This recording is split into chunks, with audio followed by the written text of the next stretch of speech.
কলেজের প্রথম দিন, নতুন ক্লাস, নতুন মানুষ। রিক সবসময় শেষ বেঞ্চে বসত, চুপচাপ, নিজের মতো।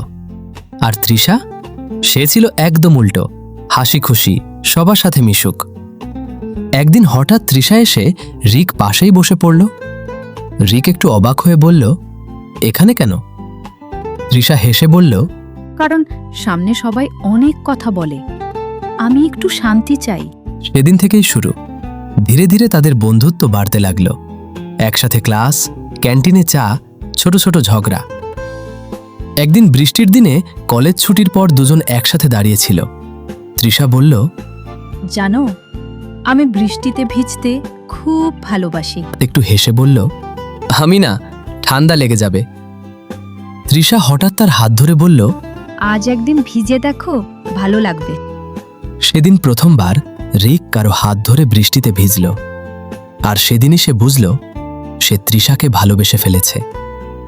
কিন্তু সে কখনো বলেনি, কারণ সে ভাবত, তৃষা এত ভালো, আমি ওর যোগ্য না। শেষ বর্ষের দিন, ফেয়ারওয়েল পার্টি। তৃষা এসে বলল, রিক, আমি কাল অন্য শহরে চলে যাচ্ছি। রিক চুপ, কিছু বলতে পারল না।